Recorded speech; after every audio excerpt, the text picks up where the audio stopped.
Welcome to the inaugural edition of I Got Hooked, brought to you by me. Let me know a better name suggestion in the comments, because I Got Hooked kind of kills my enjoyment for life.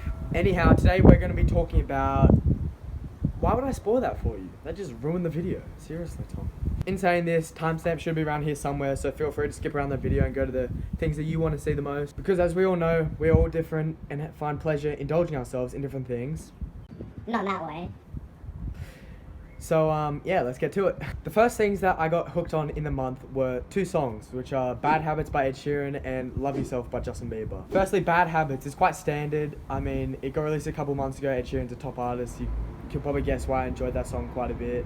It's not like I really have any philosophical or deep connection to the song. Like, some people think, oh, I love this song because, well, I was raised from the hood, and that just typifies what... Typifies? Is that even a word? What are you? An idiot sandwich. Idiot sandwich what? An idiot sandwich, Chef Ramsay. This song just signifies... Is that it?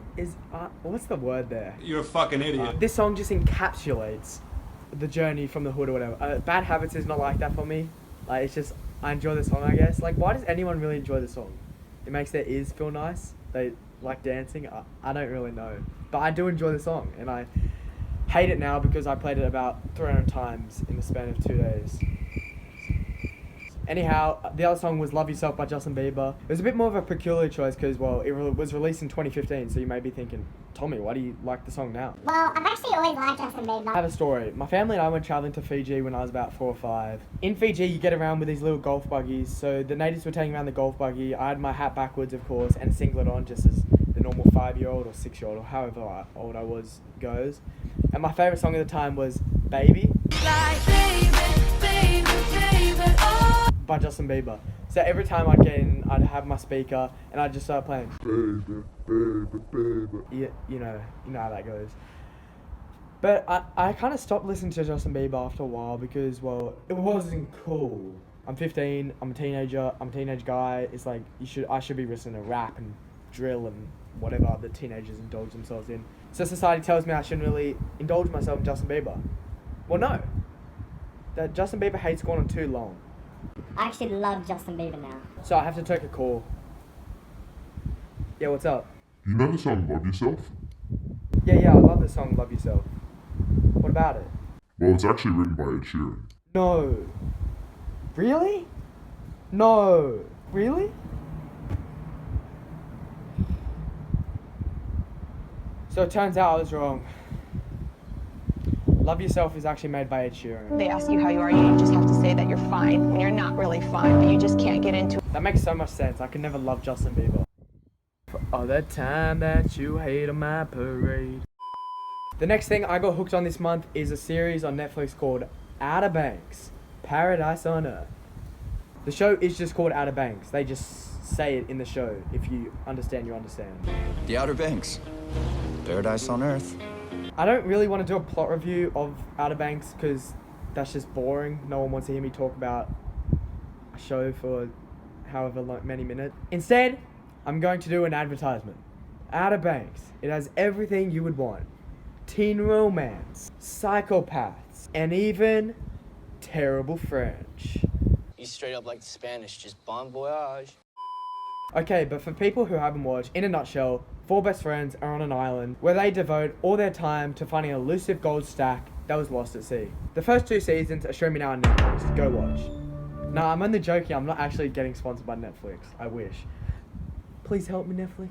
On another note, this show was just really interesting. I don't know. I'm a teenager, so I like the teen romance, that kind of jazz. I wouldn't say I'm much of a binge watch person. Like, I do enjoy a good show, but like I don't really get hooked on them, pun intended, very easily. But this show was just like honestly great. I watched it in like probably 4 days, 5 days. 2 thoughts from the show that arise are: family violence is glamorized. Basically, the rich family in the show tries to kill each other every single episode.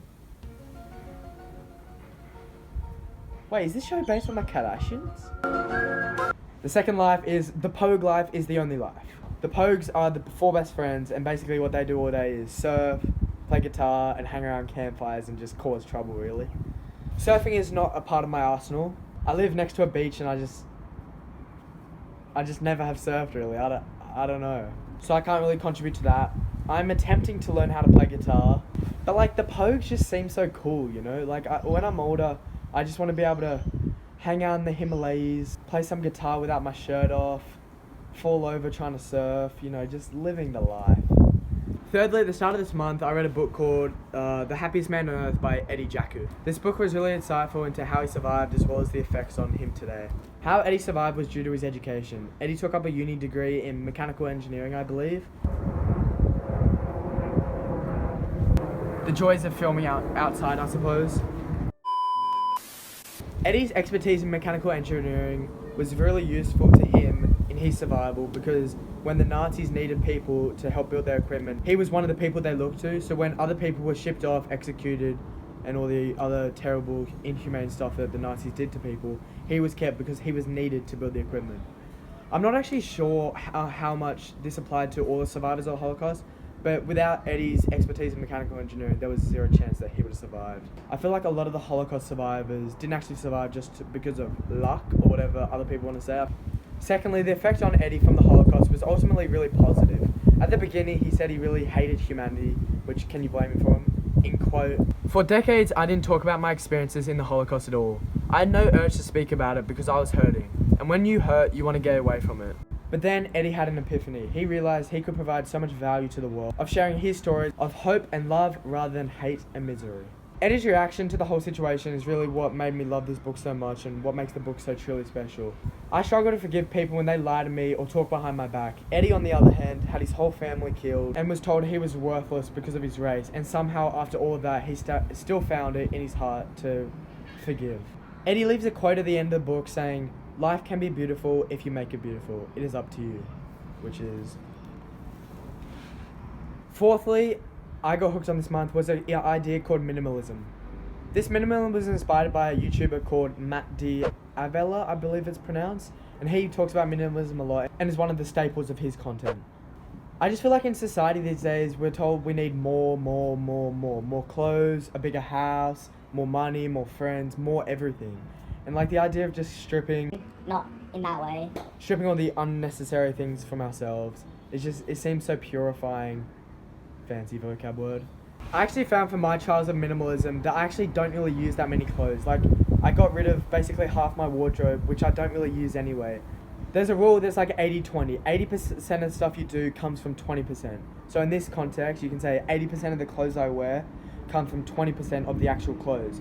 80% of my joy from my friends come from 20% of the actual friends. In that, it's basically saying that as a society in general, we have so much stuff that we can't actually see what's actually good for us and what we actually enjoy as opposed to it's just there kind of thing. Anyhow, thanks for watching this video. I know it was a little different to my usual vlogs and finding cameras, I suppose. But if you did enjoy, make sure to subscribe, like and comment as per the usual. Comment something that you found interesting about this video. Anyhow, until next time, in the wise words of Jaku, love life.